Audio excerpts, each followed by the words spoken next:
Welcome back to Stroke Warrior Radio. I'm your host, Ralph Cortese. Today, we're spotlighting what recovery looks like after discharge, when the real work begins at home and in the community.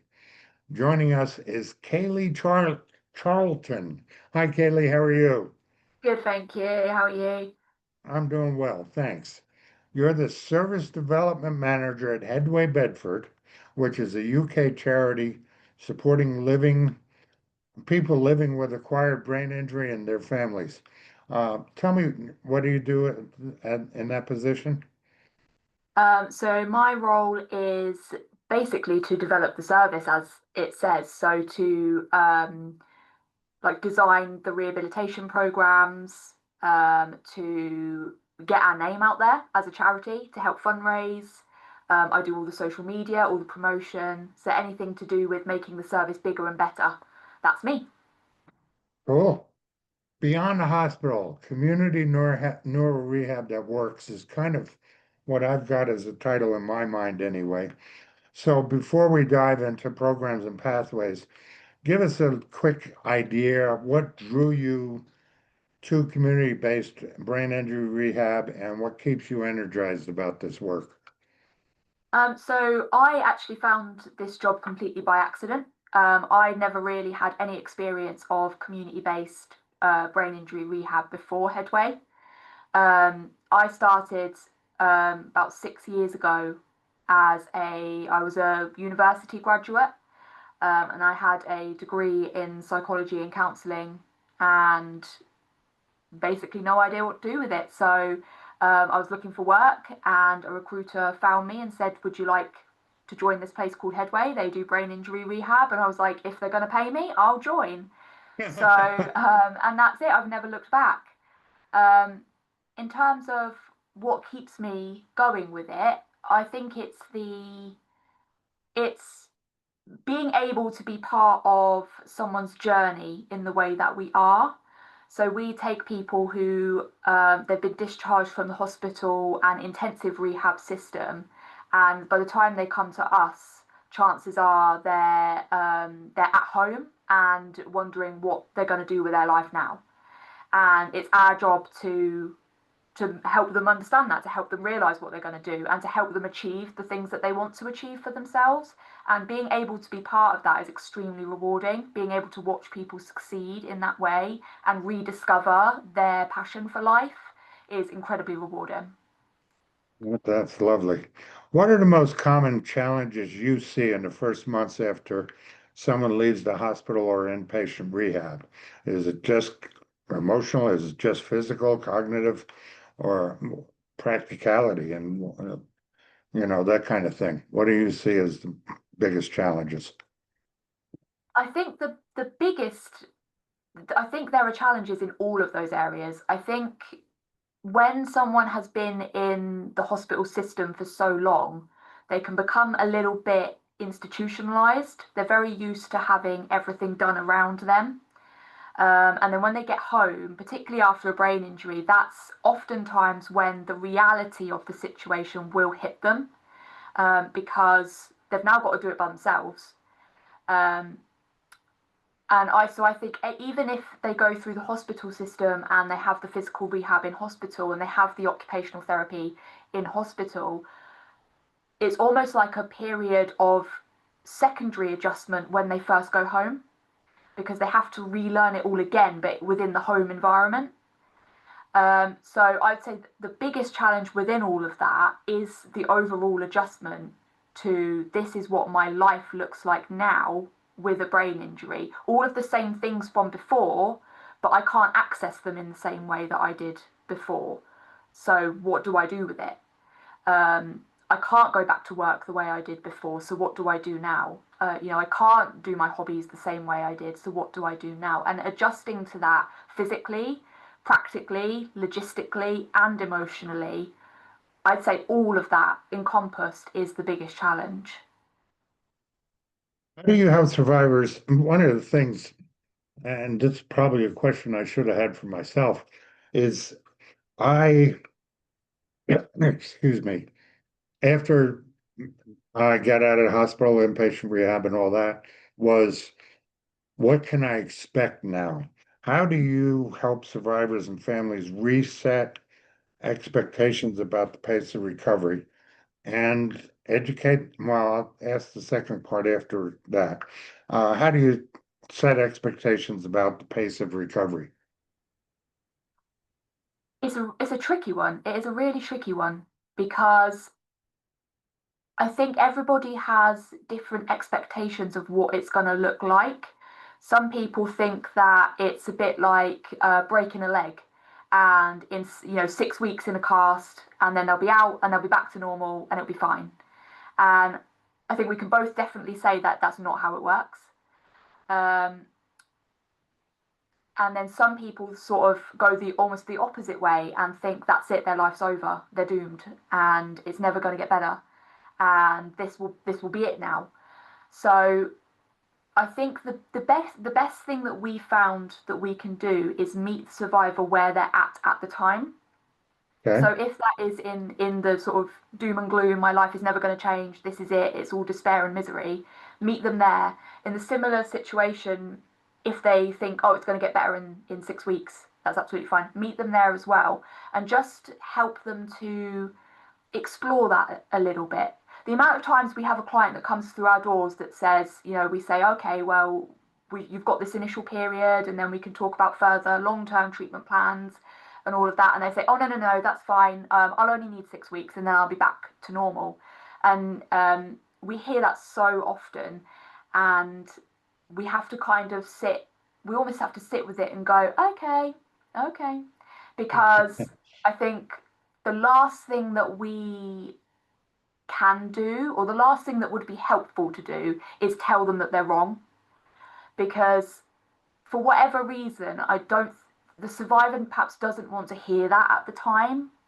They either want to believe that they're going to be okay in a few weeks, or they can't comprehend the idea of this is a chronic disability now. Um, and we found that the most helpful thing is to stand next to them on as they realize it for themselves. Telling them very rarely actually achieves anything. Sort of saying you're wrong, this is a chronic disability, you need to get into rehab, you need to do this and you need to do this, your life as you know it is over, come to Headway, we'll sort it out. That very rarely helps or works. And actually we just need to let the survivor figure that out for themselves, because they will eventually come to the realization that their life is different now. And we just need to be there when they have that realization to say, okay, what do you need from us? Do you find that a lot of those expectations are brought down by the medical profession? In other words, they told us, many of my friends, at 6 months and a year, this is as good as it's going to get. I mean, do you find you need to educate people about neuroplasticity and the fact that you can recover even after years? Less so now, fortunately. Um, I think definitely in the UK, I don't know what it's like in the US, but definitely in the UK, I think that view has changed. Um, I think the medical profession does a better, in the UK anyway, the medical profession does a better job of being more realistic about brain injury and understanding that neuroplasticity exists and it works and it's highly effective, and that recovery will continue to happen for the remainder of your life. You will continue to form new pathways, you will continue to learn new skills. That will just continue to happen. Um, so yeah, definitely less so now. I think I would say it's less the medical profession and more the person themselves that sets those unrealistic expectations now. Yeah, it's getting better here. It wasn't. I mean, mine was 9.5 years ago, and that's the kind of things I heard. But Mm. it's getting a lot better now, and more neuroplasticity education is coming about, which is great to hear, both here and the UK. Do you also? I didn't understand the invisible symptoms. Do you also educate families about what those invisible symptoms are that they may not notice.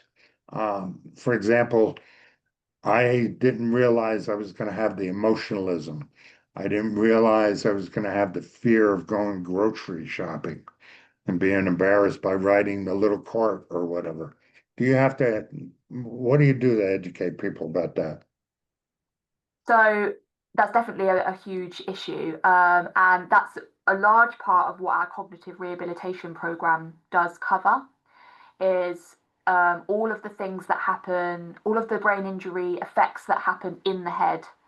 Um, we cover those. So the memory loss, the difficulty concentrating, the inability to take in lots of information all at once, the sensory overload, all of those things that people don't necessarily see but are very prevalent and affect the survivor just as much as some of the more physical effects.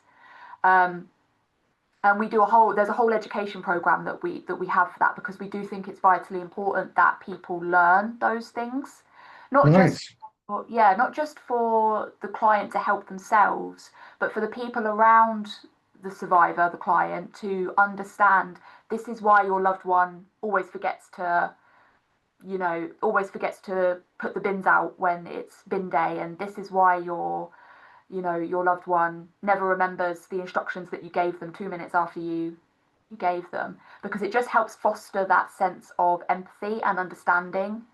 Um, and it also gives a bit of validation to the carers as well, I often find, because they will notice these changes in their loved one, but not necessarily be able to voice what they are until someone says, well, they've got memory loss.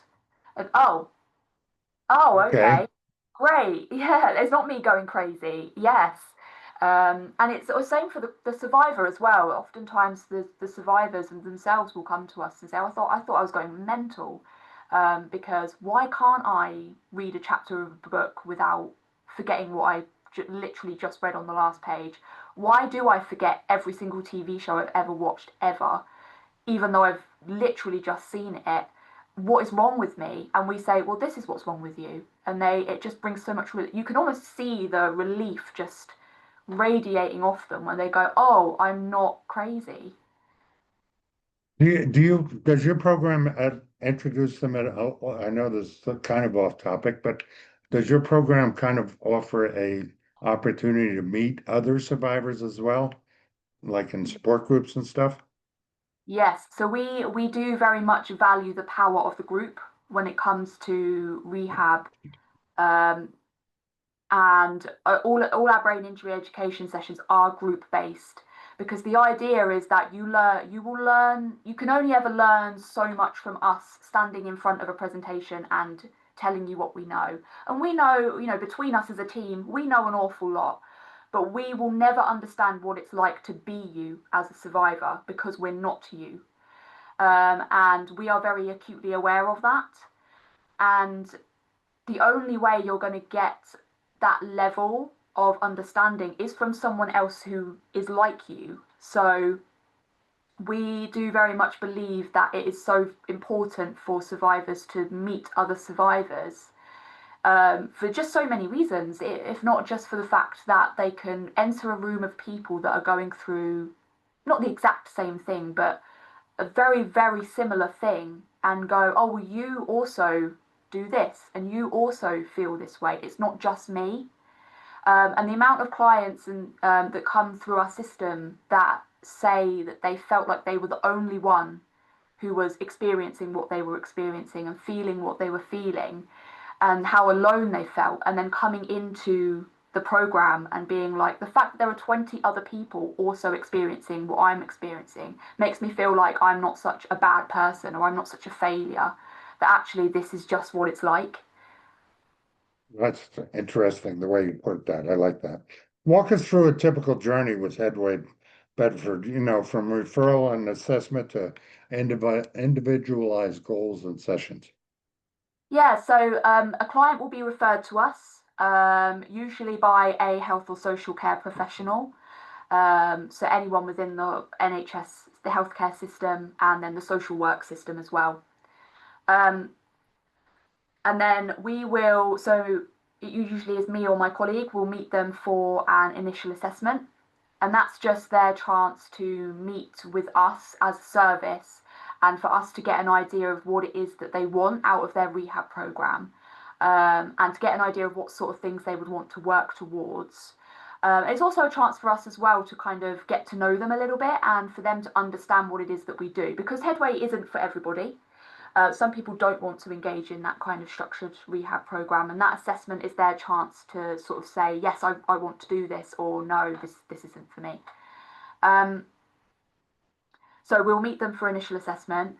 Then we'll set them a start date for coming into the centre, and they'll come in and engage with the rehab program. Basically, there's a set rehab program which is open to all of the clients, and then we will assign them a key worker. So that's a member of our staff that basically works one to one with them. So they will be the person that helps them set the goals.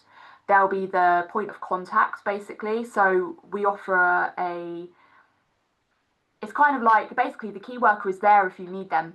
If you need someone to talk to between the hours of 8 and 4, Monday to Friday, your key worker is there on the other end of the phone. Whatever you need, we will listen and we will try and help. Um, and then what we do is that after 6 weeks, we'll do a 6 week progress review. So we'll sit down with the client and usually their family member as well. And we'll say, right, you've been here 6 weeks. How have you found it? What sort of things have you engaged with? And then we'll look at what goals do you want to achieve. And that could be, and we're very kind of person centered in the sense that the goals they could be anything. A lot of our clients will talk about wanting to go back to walking. They want to be able to walk again. Some want to go back to work. Some want to go back to driving. Some want to do things that as quote unquote simple as be able to go to the supermarket, the grocery shopping, and do a full grocery shop and leave without crying. That's their goal. So we'll do whatever they want to do. Basically, it's very much dictated by the client as to what they work towards because it's what they want to achieve. I I'm excited. I kept hearing in most all of your answer, we ask what they want. Hmm. There's so many physio and occupational therapy and those that say, okay, here's our assessment. Here's the checklist we're going to follow. These are the protocols we use. They don't bother to ask, you know, Hmm. and that's a crying shame. I was lucky Yeah, enough. I had my first physical therapist in Colorado. I was a contractor before, and she asked me what I wanted to do. I said, I want to go back to work. I can't even climb a ladder now. She brought a ladder into work for physical therapy. That's the kind of therapy I think most people need anyway. That's my yeah. opinion. I think that's almost the power of community-based rehab in a way is they have we always found that we've got the freedom to do a bit more personalized goals. I think in the hospital setting, again, this is me talking from the perspective of the UK. I don't know what it's like in the States, but in the UK, the hospital is very much bound by you have to meet these specific outcome measures and then bye bye discharge because we Right. need to fill the bed. So it's very prescriptive in terms of you need to tick these boxes and you need to show that you've ticked these boxes. So the clients for you almost gets quite unfortunately taken out of the picture because as long as you're surviving, as long as you are medically deemed fit and capable, Right. cool, tick, we've done our job. And I think that's where then the power of the community then can come in because the community can pick that up and say, okay, we've ticked the medical box, we're stable, lovely. Now, how do we actually do the whole living thing? Yeah, I love that. What which core sessions or approaches tend to lead that you see tend to move the needle most? Like you guys do memory and attention training, right? Communication, fatigue management, those kind of things. What do you see that really makes things snap?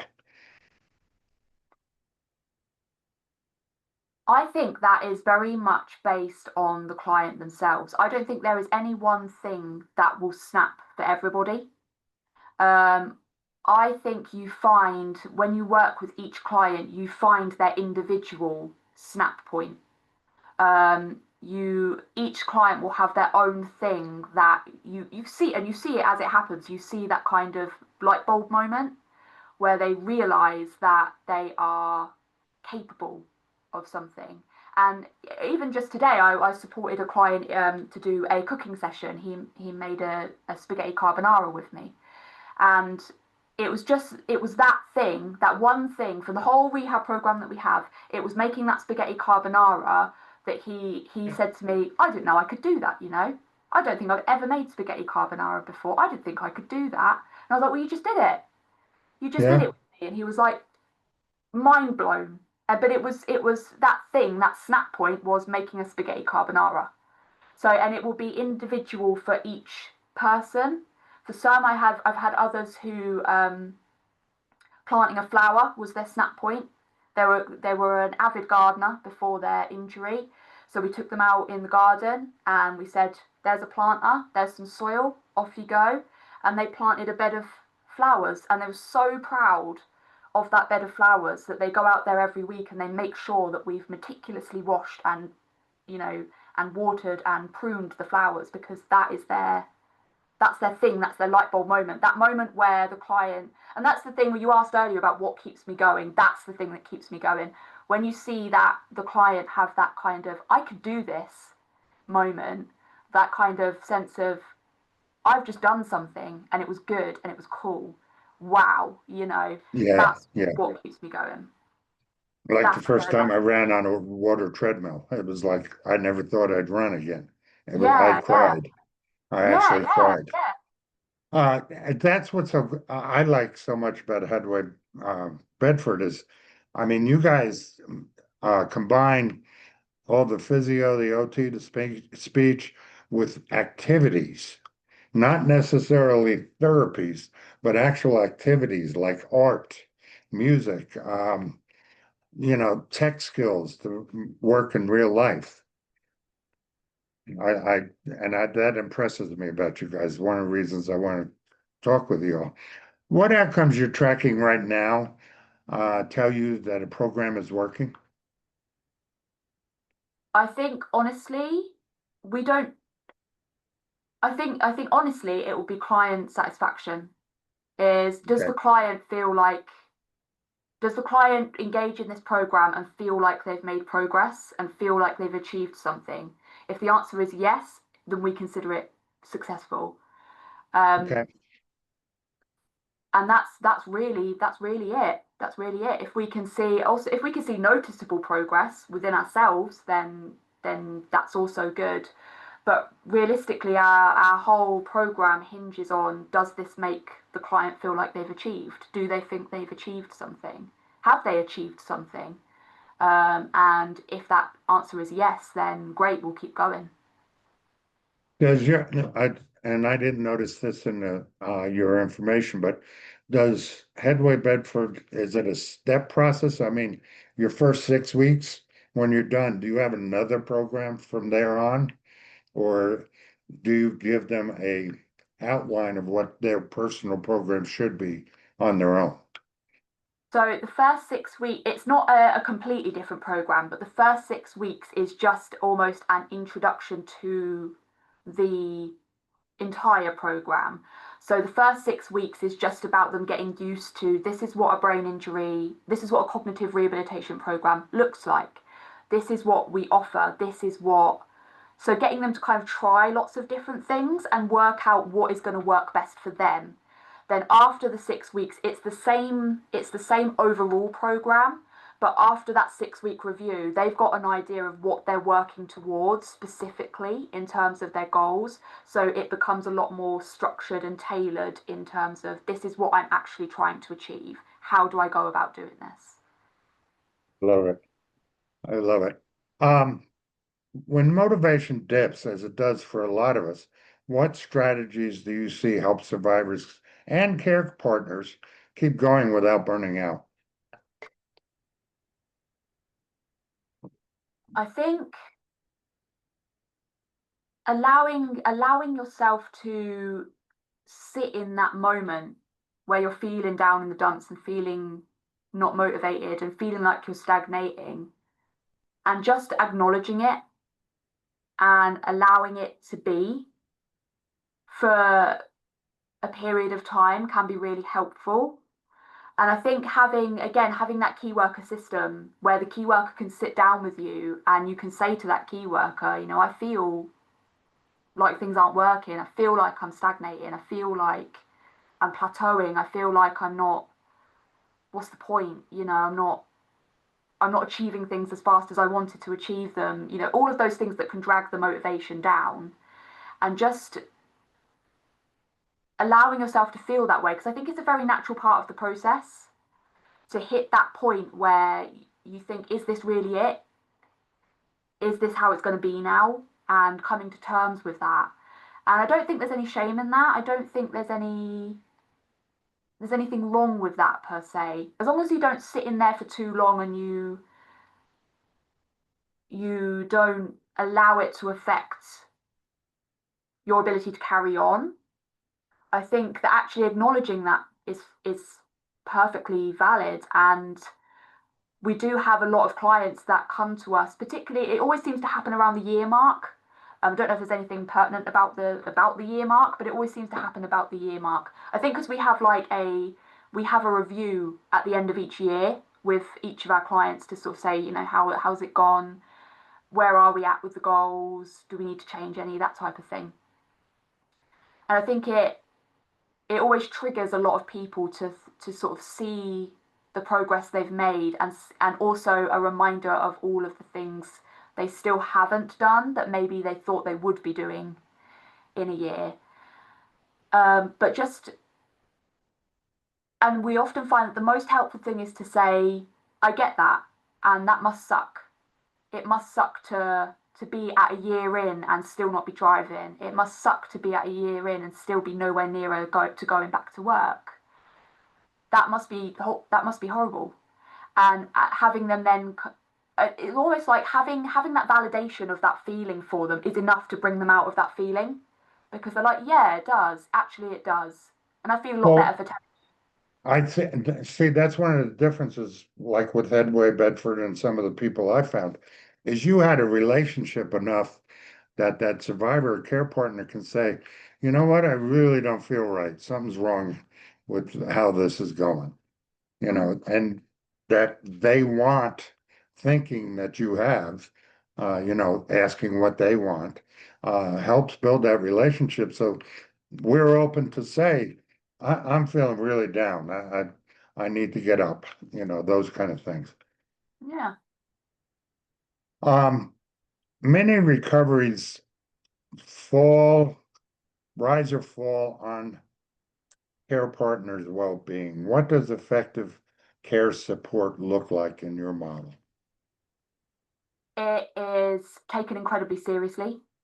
I think the support system that a survivor has can make or break, I think, the recovery journey, and how I don't want to say easy, that's not the word I'm looking for because it's never easy, but how smoothly that recovery journey goes, definitely.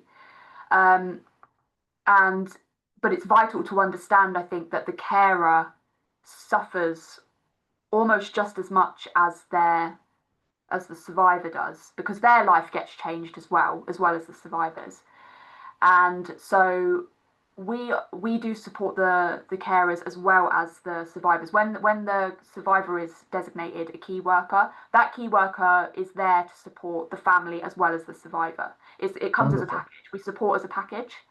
Um, and we basically we found again that the most effective, and I keep basically saying it's up to the survivor, it's up to the carer, because which is the same answer every time you ask me that question, but it's because it is the same ethos that the we will meet this carer where they're at. So the ideal service in terms of what we provide the carers is, what do you need at the time that you need it. So whether that is just someone to talk to, okay, we're on the other end of the phone, give us a call. If it's a chance to talk to other carers, well, we have a group on the first Friday of the month. Come and join us, come and sit down with other carers. If it's a chance to moan, to come away and moan about the survivor that they're trying to care for, great, come and join the carers group. If it's education, come and sit in the rehab program. Just come sit at the back of the room and listen to what we're saying, you know. It's what does that person need at the time that they need it. A lot of our goal with our carer support is to try and ease some of the pressure of having to care for someone. And if that means something as simple as call in a support service because the carer's like, oh, I've been needing to get round to that for about 3 weeks and I just haven't had time. Okay, let us do it. Let us call them for you. If it's about organising some paperwork, bring it in, we'll do it for you. You know, just about taking some of the load off, taking some of the responsibility off within reason. We can't get involved with everything, but within reason, taking Yeah, some of that responsibility off. So there's just less for them to think about. And then we often find that often is the most helpful. I think people think that you have to, a lot of times people, when someone is ill or they've had an injury or something like that, you often get people knocking on the door with like casseroles and stuff and freezer food and all of that type of thing. And it's like, that's great, that's really kind, but how many casseroles do you think I'm eating? To, you know, and yeah, actually what that person needs is someone to just help them go through that to-do list and say, I'll do this, don't worry about this, I've got this, and just yeah. take some of that load off. Yeah, and it's a role reversal in some cases. It's Mm, also a loss of identity in mm, some cases for both people. I mean, uh-huh, stroke or brain injury is a family affair. I mean, mm-hmm. if you look at it, everybody's affected by it. What just share a story, maybe a short story anyway, about one of your best successes, the one you're most proud of. And I know you're proud of all of them, but there's one that you didn't think was going to happen. So, yeah, I was going to say it's like asking me to pick a favourite child. You can't do that. Um, I think the story that I tell most often, because the story that I'm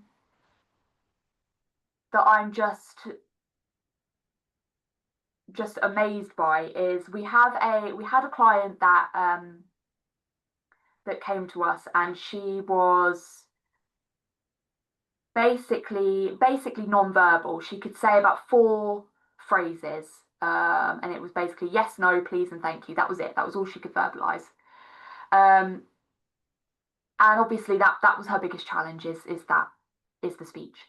And she came to us and that was what she wanted to do is she wanted to be able to speak again. And we found that whilst so she could only say those four phrases, but she could sing in perfect English, four phrases, perfect English, which turns out to be a very sort of common thing. But I was blown away by it. So we helped her to with the help of the speech team. We helped her to learn to speak again through singing. So she'd sing to us. We'd sometimes, if she could cope, we'd sometimes sing back to her. Didn't sound as good coming back as it came to us, but you know, we'd sing back and forth, and that was how she relearned to speak. And then by the end of her journey, she could say, "My name is," and then obviously insert her name. I would like a cup of coffee, and to bearing in mind that she went from those four phrases, just those four words, to I would like a cup of coffee, it just it that is the biggest thing that I've seen.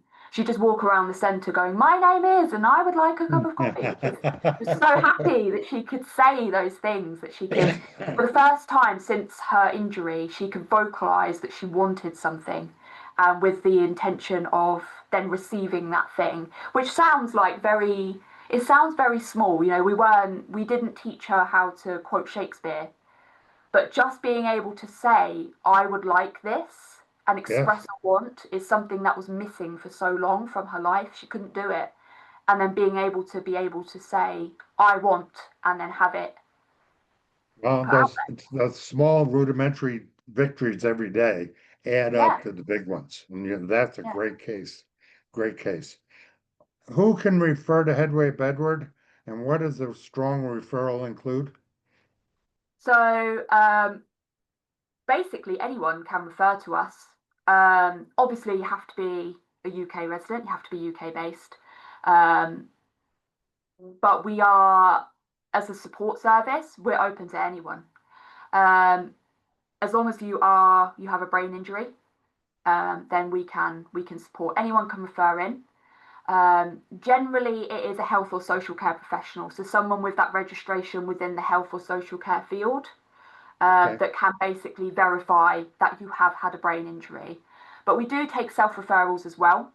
So someone can self-refer in. All they need to do is provide us with some sort of medical evidence that they've had a brain injury. So most people would just give a like a summary of their medical history, or they will give us a discharge note from the hospital or something like that. Something with a doctor's signature that says this person has had a brain injury. For In terms of listeners that, a go ahead. Oh, sorry. I was just going to say, in terms of a strong referral is just something that ticks a box that says, yes, I've had a brain injury and I would like support. That's it. That's all you need to tell us. Out for listeners outside Bedfordshire and the States, what should people look for in a quality community brain injury service, stroke service, TBI, whatever? What are the red flags and green flags when we're looking for somebody to help us? I think green flags is people that are going to listen to you. And again, it's that question of what do you actually want? Not what do I want to achieve, not what does looks good on my KPIs. What do you want to achieve? I'd say that's the biggest green flag, because if they're willing to listen to you in that way, you know that they're working for you. Um, so that's probably the biggest green flag. I'd say as well a good environment. Do you go to this place, or do you meet these people and get a good vibe from them? Do you think that they're willing to help you? Do you think that they're listening to you? Do you think that they're taking on board what you're saying? Those are again the big green flags. Um, and in terms of red flags, I'd say it's basically the opposite of that. If you go in and they have got a very clear structure and it doesn't really fit with what you want to achieve, it's probably not going to work for you. Um, and it's difficult because the English healthcare system, I think, works very differently to the American system, and we're tied a lot by um, what the NHS Right, is prepared to fund, basically. So there are a lot of times where, and this is probably the biggest downfall of inpatient rehab, is that it is dictated by what people higher up think should be achieved. right, And you can't. It's a very much a system, and you have to play within the system, um, and that's where it can get a bit restrictive. So it's a very different system over here. But I'd say in terms of the red flags, definitely if you go and you think these people don't seem like they care, these people seem like they've got very much an ulterior agenda. They're working to their own things. right. Um, those would definitely be maybe think about those. But again, like I said, with the UK system, the pathways are much more structured because you have Yes, a set system and we follow that system. There is no kind of, and again, this is my very limited understanding of the US system, but there's no kind of choice about where you go and right. who you see. Yeah, it took me a few years, but until I learned the insurance system here and the fact that I could fire my therapist and Yeah. go look for a new therapist. I called therapists and interviewed them. I went in and visited physical therapy locations. I tried to make sure it was a neurophysical therapist instead of a regular physio, for like workers' comp, those kind of things. So it's amazing the differences, but you can still do that in your system too. I mean, talk to the people, ask the only silly question's the one you didn't ask. Absolutely. Yeah, absolutely. And we still have the same right to choose here. We still have the same right to refuse a service if we don't like it. We have the right to complain about services that are not fulfilling their expectations. Um, so it's all the same kind of, we have the same right to question as well, the right to a second opinion. We have all of those things. It's just it's a much more limited pool. Yeah, yeah. What partnerships help your team to deliver better outcomes? Charities, universities, employers, mentors, who are some of the organizations you work with? We work with all sorts. I think anyone who's prepared to be a voice for brain injury survivors and anyone who kind of shares our ethos in terms of brain injury recovery, we're happy to work with. We work a lot alongside the NHS. The NHS do some fantastic things, Oh, and they are um, incredibly talented, very professional organisation, and so we work very closely with them and made some amazing partnerships.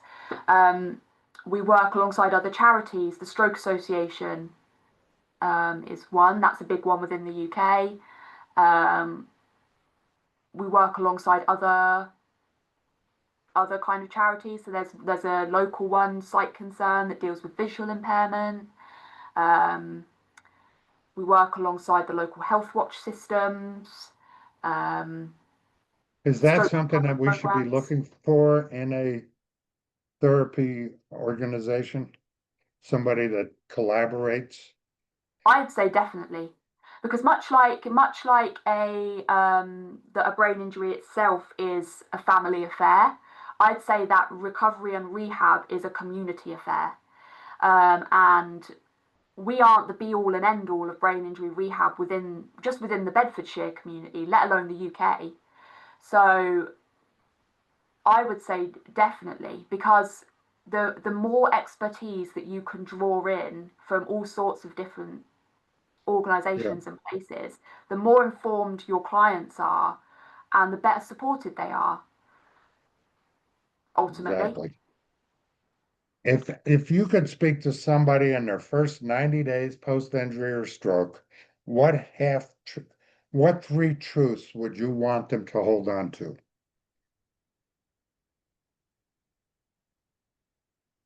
Uh, Number one would be this sucks. I'm sorry? I think number one would be this sucks, and it's okay to think that this sucks. Um, Number two would be, however, it does get better. And I think number three would be I think I would want people to hold on to the fact that there there is hope. And at a time when I think in the first 90 days, I think is the time when people experience maybe the least amount of hope or definitely the most amount of fear.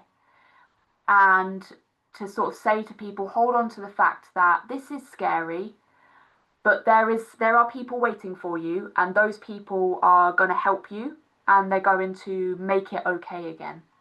And it's going to be different, but it's going to be okay. And I think that's what I'd want people to hold on to.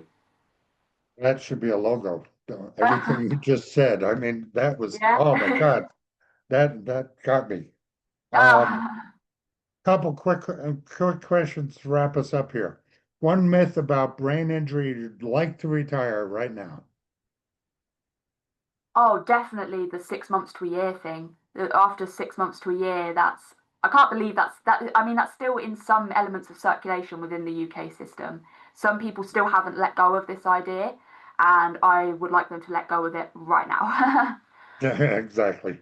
What's your favorite low energy management tip? Low energy management. As in like when you're low in energy. Yeah, Um, Rest. Sheer power of just sit and do nothing for a minute, I nice, would say. nice. What's small daily, this is a kind of weird one, a small daily win that often means big progress. I think whatever your light bulb moment is, so like the spaghetti carbonara, like the going out in the garden, that's your small, it will be different for everybody, but your small win will be that moment where you go, I can do this. And it could be anything. Love it. The book, app, or tool you recommend most. The book Apple tool. For tool, I think I don't know about book or app. I think definitely the tool I'd recommend most a is it's going to sound really simple, but like a phone calendar. The amount of people who the clients that come through that say, I have such trouble remembering XYZ, I never can do it. Do you have a phone calendar? Yes. Do you use it? No. That's where we're going to start. Set your There you alarms, go. set your reminders, put everything in your phone calendar, get it to remind you 10 minutes before, 5 minutes before, sorted. Cool. Complete this sentence. Recovery is Recovery is lifelong and possible, always possible. perfect. Perfect. Where should listeners go to learn more, make a referral, volunteer, or support your work in the UK? Include, please include your website, phone, email, or whatever that people can use in the UK. The easiest way to find out more about us is to go to our website. So we're just www.headwaybedford.org.uk. Anyone in the world can access that. We are on Facebook. We are on Instagram. We're on Facebook as Headway Bedford, Instagram as Headway Bedford 1, and because someone stole our name on Instagram. And we're on LinkedIn as well. So you can keep up to date with what we're doing over on social media, and find out more about our service on our website. All of the details to contact us directly are on the website. Wonderful. Anything you'd like to add for today? I don't think so. I've had a great time. Thank you so much for having me on. This has been really cool. Great answers too. Kaylee, thank you for sharing your experience with us today. And to our listeners, remember, your story matters, your recovery is worth fighting for, and you're never alone on this path. Catch the wave. You are a warrior achieving victories every day. Thank you.